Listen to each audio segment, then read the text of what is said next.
She stood in front of the house that was no longer hers, with nothing but a small bag in her hand and a storm inside her chest. Walls that once echoed with laughter now stared back at her like strangers. Neighbors watched from behind curtains, whispering the word failure, as if it were her name. She had lost her roof, her safety, her past. But what they could not see was this simple truth: the moment everything was taken from her was the moment something powerful woke up inside her. She was not ending. She was beginning. She had not imagined her life would look like this.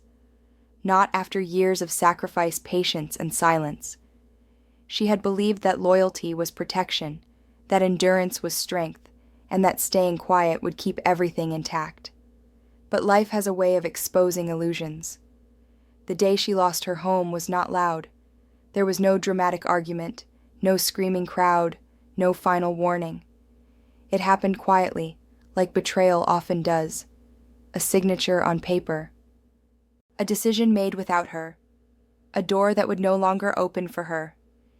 She walked away without begging. Not because it did not hurt, but because she refused to kneel for a place she helped build.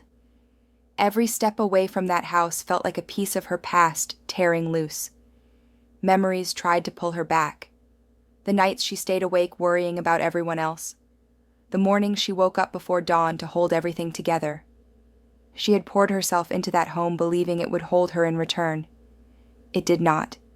People expected her to break. They expected tears collapse dependence.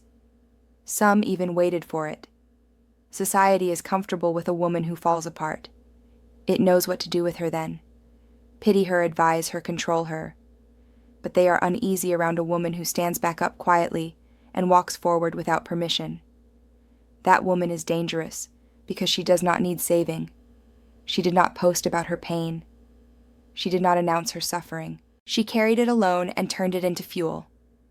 The first nights were the hardest. Sleeping in unfamiliar spaces, listening to silence where her life used to be. Fear came in waves, asking questions she had no answers to. Where will you go? What if you fail? What if this is the end? But another voice grew stronger each day, answering calmly. This is not the end. This is exposure. This is freedom. She found work that did not glorify her but grounded her. Honest work that reminded her she was capable. Each paycheck was small, but it was hers. Each day she showed up even when her heart was heavy. She learned how strong exhaustion can make you when quitting is not an option. She learned how powerful routine is when life feels unstable. Strength did not arrive as confidence. It arrived as discipline. There were days she missed the old life, not because it was good, but because it was familiar.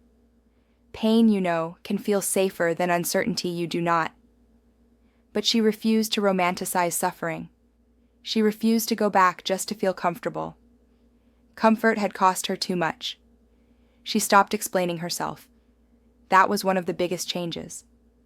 Before she had always justified her choices, softened her words, made herself smaller, so others could feel bigger.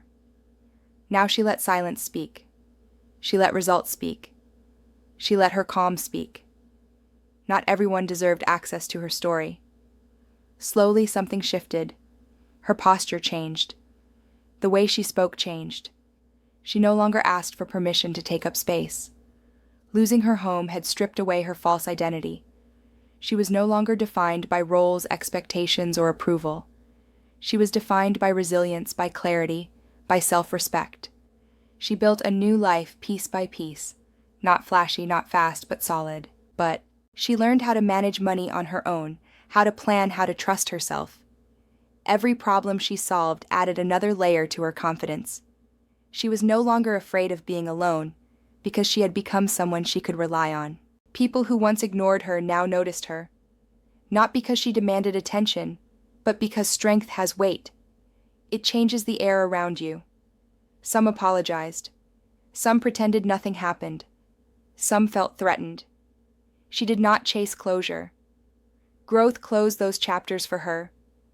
The home she lost became a symbol not of failure, but of release. It taught her that stability built on silence is not safety. that love without respect is not love, that a woman does not lose value when she loses possessions. She gains power when she gains herself. She began to help other women not by rescuing them, but by reminding them of their own strength. She spoke honestly, not gently. She told them survival is not the goal, sovereignty is. She told them pain is not an identity, it is a passage. She did not offer fantasies. She offered truth. The strongest thing about her was not what she endured, but what she refused to become. She did not become bitter. She did not become cruel. She did not become small. She became clear. Clear about boundaries, clear about worth, clear about the life she would no longer accept. When she finally stood in the doorway of her new home, it was smaller than the last, but it felt bigger inside, because this time it was built on choice, not obligation, peace, not performance, strength, not fear. She smiled, not because everything was perfect, but because everything was honest. She had lost her home, yes, but she had found her strength, and that strength could never be taken from her again.